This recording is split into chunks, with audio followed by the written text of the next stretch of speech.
Welcome, Stage 6 Economics students. I'm Mrs. Watson, and I'm so excited to be facilitating your learning in this course this year. Economics is a challenging but rewarding subject that's fun to study due to its relevance to real-life situations and the addressing of global issues. The purpose of this video is to present an online case study to you in a sequence of lessons so that you gain a better understanding of the importance of economics and its connection to other disciplines, whilst maintaining an authentic world view. Students, I would strongly encourage you to play and pause this video as you need, so that each of you are working at your own pace. And I am also available for questions at any time throughout this course. Before we delve into the first 6 lessons of this course, let's consider the rationale for economics in the Stage 6 curriculum. This section has been extracted directly from the syllabus, and it reads: economic decisions have a crucial influence on the quality of life experienced by people throughout the world. I would like to reiterate those words, quality of life. The study of economics can help individuals, groups, and societies make choices that assist them to improve their quality of life. As a subject, Economics Stage 6 is distinctive because of the range of problems and issues that it investigates and the skills that it develops. A student who has completed the preliminary and HSC courses should have knowledge and skills enabling them to comprehend the background and implications of contemporary economic issues, discuss appropriate policies to solve economic problems and issues, understand what a change in interest rates, share values, or the value of the Australian dollar means to individuals and the economy, identify fluctuations in the global and Australian economies and their likely effects on business, understand reasons for changes in employment patterns, identify, using economic thinking, appropriate strategies to protect the natural environment. I'm sure you'll agree all of these factors are becoming increasingly important. The discipline of economics has a theoretical basis, and economists often debate the relative merits of different theories when assessing economic issues and proposing solutions to economic problems, including economic modeling. Discussion of economic issues dominates the media and politics. By understanding economics, students can make informed judgments about issues and policies and participate responsibly in decision making. Students will benefit from the study of economics if they engage in studies that include business, accounting and finance, media, law, marketing, employment relations, tourism, history, geography, or environmental studies. The study of economics Stage 6 allows students to develop knowledge and understanding, skills, attitudes, and values using subject matter and methodology that suit their interests. The course benefits students when they pursue further education and training, employment, and active participation as citizens.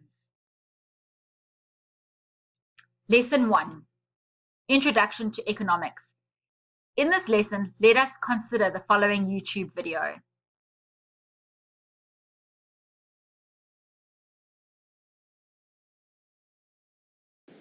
What is economics? The typical first-year student walks into his first economics class with very little idea of what economics is. He might have heard something like, economics is the study of money, or economics is another word for accounting, or economics is hard, don't take that class. But none of those are true. Economics is the study of the use of scarce resources that have alternative uses. That's the classic definition of economics. Basically, there are people, and people need resources to fulfill their desires. These resources cannot be infinite, but the desires can be, so people need to make choices about how to use their scarce resources. Economists study these choices. All economic questions fall into one of 2 categories, positive and normative. Positive economics describes what is, and normative economics argues for what ought to be. So a question like, Why do people use money is a positive question, and should people use money is a normative question. A general rule of thumb is that if your economic model has no value judgments, it's positive economics. Whereas if it does have value judgments, it's normative economics, since to tell someone what he ought to do, you first have to judge what is best for him. Economics is also divided into microeconomics and macroeconomics. Microeconomics studies the behavior of individual agents and markets, while macroeconomics studies the behavior of the entire economy.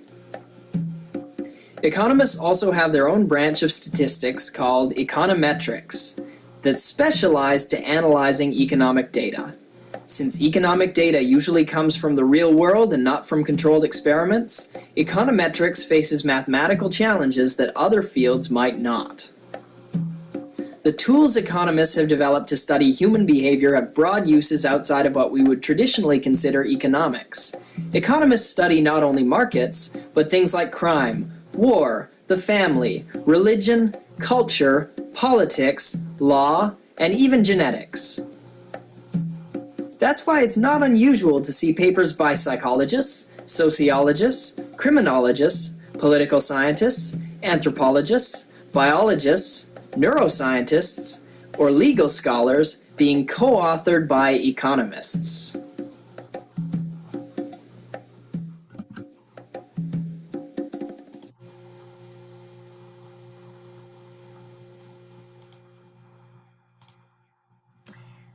So based on that video, I'd like for you to complete the following task. Firstly, summarize the video, and then drawing on some of the information in the video and using your own further research, brainstorm the link between economics and other disciplines.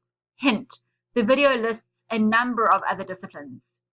And lastly, write a 200-word paragraph on your expectations of this course and save this in your course journal for continuous reflection as we proceed. Lesson 2, the nature of economics.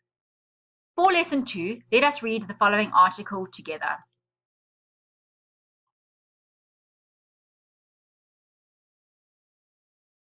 Now, students, I'm not going to read the entire article, but I would encourage you to do so in your own time. I will be sharing these slides with you with all the links to the articles and the video so that you can have a look at them outside of this lesson. But this article is entitled, What is Economics and Why is it Important? So at its core, economics is the study of how humans make decisions in the face of scarcity. These can be individual decisions, family decisions, business decisions, or societal decisions. If you look around carefully, you will see that scarcity is a fact of life. Scarcity means that human wants for goods, services, and resources exceeds what is available. Resources, such as labor, tools, land, and raw materials, are necessary to produce the goods and services we want, but they exist in limited supply. Of course, the ultimate scarce resource is time. Everyone, rich or poor, has just 24 hours in the day to try to acquire the goods they want. At any point in time, there is only a finite amount of resources available. Think about it this way. In 2016, the labour force in Canada contained 19.4 million workers, according to Statistics Canada. The total area of Canada is 9.99 million square metres. These are large numbers for such crucial resources. However, they are limited. Because these resources are limited, so are the numbers of goods and services we produce with them. Combine this with the fact that human wants seem to be virtually infinite, and you can see why scarcity is a problem. And even though this is a Canadian example, this problem exists in all nations throughout the world. So if you still do not believe that scarcity is a problem, consider the following. Does everyone need food to eat? Does everyone need a decent place to live? Does everyone have access to health care? In every country in the world, there are people who are hungry, homeless, and in need of health care, just to focus on a few critical goods and services. So why is this the case? It is because of scarcity. Let's delve into the concept of scarcity a little deeper, because it is crucial in understanding economics. Think about all the things you consume: food, shelter, clothing, transportation, healthcare, and entertainment. How do you acquire those items? You do not produce them yourself. You buy them. How do you afford the things you buy? You work for a wage. Or if you do not, someone else does on your behalf. Yet most of us never have enough to buy all the things we want. This is because of scarcity. So how do we solve the problem of scarcity? Every society, at every level, must make choices about how to use its resources. Families must decide whether to spend their money on a new car or a vacation. Towns must choose whether to put more of the budget into police and fire protection or into the school system. Nations must decide whether to devote more funds to national defense or to protecting the environment. In most cases, there just isn't enough money in the budget to do everything. So why do we not each just produce all the things we consume? The simple answer is most of us do not know how, but that is not the main reason. Think back to pioneer days, when individuals knew how to do many more practical tasks than we do today. From building their homes, to growing crops, to hunting for food or repairing their equipment. Most of us do not know how to do it all, or any of these things. For that matter, it is not because we could not learn, rather, we do not have to. The reason why is called the division and specialization of labor, a product innovation first put forth by Adam Smith in his book, The Wealth of Nations. And students, again, I encourage you, if you do come across this book, The Wealth of Nations, have a read of it. It is very interesting and very applicable to the course. The next section focuses a bit more on the division and specialization of labor, which we will go into at some stage, and you are welcome, as I said, to click on the link for this article and have a read through it yourself. But I'm going to skip ahead, just in the interest of time, to why study economics. So now that we have an overview of what economics studies, let's quickly discuss why you are here and have a right to study it. So economics is not primarily a collection of facts to be memorized, though there are plenty of important concepts to be learned. Instead, economics is better thought of as a collection of questions to be answered or puzzles to be worked out. Most important, economics provides the tools to work out those puzzles. If you have yet to be bitten by the economics bug, here are some other reasons why you should study economics. So virtually every major problem facing the world today, from global warming to world poverty to the conflicts in Syria, Afghanistan, and Somalia, has an economic dimension. If you are going to be part of solving those problems, you need to be able to understand them. Economics is crucial. It is hard to overstate the importance of economics to good citizenship. You need to be able to vote intelligently on budgets, regulation, and laws in general. A basic understanding of economics makes you a well-rounded thinker. When you read articles about economic issues, you will understand and be able to evaluate the writer's argument. When you hear classmates, co-workers, or political candidates talking about economics, you'll be able to distinguish between common sense and nonsense. You will find new ways of thinking about current events and about personal and business decisions, as well as current events and politics. The study of economics does not dictate the answers, but it can illuminate the different choices. How exciting, students. And in summary, economics seeks to understand and address the problem of scarcity, which is when human wants for goods and services exceed the available supply. A modern economy displays a division of labor in which people earn income by specializing in what they produce and then use that income to purchase the products they need or want. The division of labor allows individuals and firms to specialize and to produce more for several reasons. A, it allows the agents to focus on areas of advantage due to natural factors and skill levels. B, it encourages the agents to learn and invent. And C, it allows agents to take advantage of economies of scale. So these are all terms you will uncover as we proceed with the course, but particularly if you've gone and read Adam Smith's book or read the article above. Division and specialization of labor only work when individuals can purchase what they do not produce in markets. Learning about economics helps you understand the major problems facing the world today, prepares you to be a good citizen, and helps you to become a well-rounded thinker. So your task at the moment, students, is to, in pairs, develop a mind map summarizing the economic problem, scarcity and choice, and highlighting how the economic problem affects nations as well as individuals, and how individuals on different income levels are affected. So this will require referring to some of what I've read in the article, but also your own further research. Lesson 3, a continuation of the nature of economics. This lesson focuses on the following video.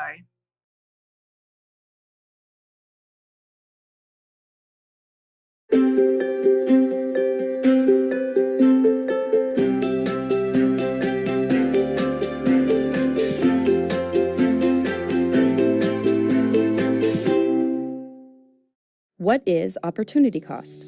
Opportunity cost refers to the value a person could have received but passed up in pursuit of another option. So if you were to wait in line for free ice cream, you actually give up the opportunity to do something else with your time, like working at a job or reading a book. So that ice cream really isn't free. Economists even use the concept of opportunity cost to determine if people can benefit from trading with one another. Let's look at a simple example. Just two people, Bob and Ann, who produce just two goods, bananas and fish. Because of the concept of opportunity costs, Ann and Bob are worse off when they try to do everything themselves. Here's what Bob can do if he spends all of his time producing only one good. Bob can either gather 10 bananas or he can catch 10 fish. And Ann can either gather 10 bananas or catch 30 fish. Bob has to choose to gather bananas or catch fish. When he chooses to gather one banana, he gives up one fish. In essence, Bob trades with himself.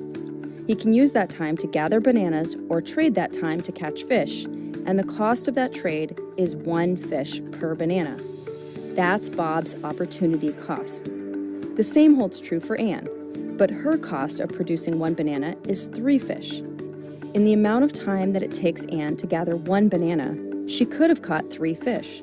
She trades with herself one banana for 3 fish. So Bob only has to give up 1 fish to produce 1 banana, but Ann must give up 3 fish to produce 1 banana. Ann's opportunity cost of gathering a banana is higher than Bob's. If Ann and Bob are allowed to trade with one another, they may be able to gain from specialization if Ann focuses on catching fish and Bob focuses on gathering bananas. Because our time is valuable, any decision we make has a cost. If we focus our time on tasks we're good at, like Ann and Bob, then we end up in a better position than if we try to do everything ourselves. To learn more about the role of specialization in trade, students are asked to further research opportunity cost and its application through production possibility frontiers.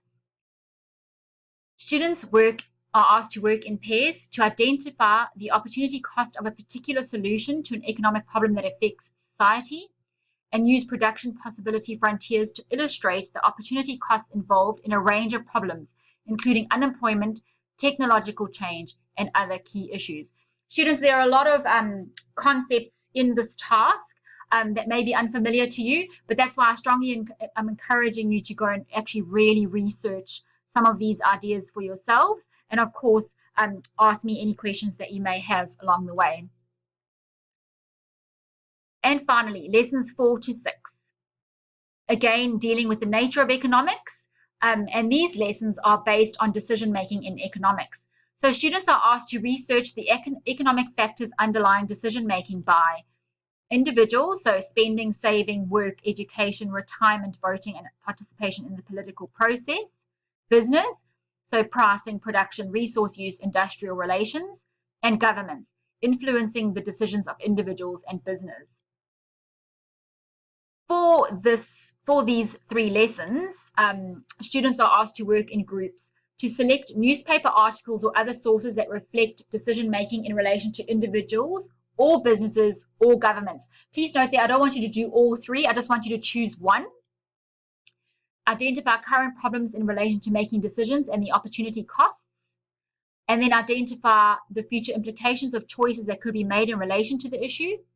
Identify bias in the reporting, so that is identifying where an article may be leaning more towards one side than the other. If you want more information on that, please either research it or come and see me about that one.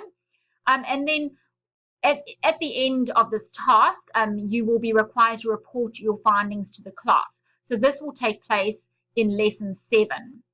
So you'll have the next three lessons and some time outside of school, outside of class, to work on this task, because it is quite a big one. And then in lesson 7, you will report your findings to the class.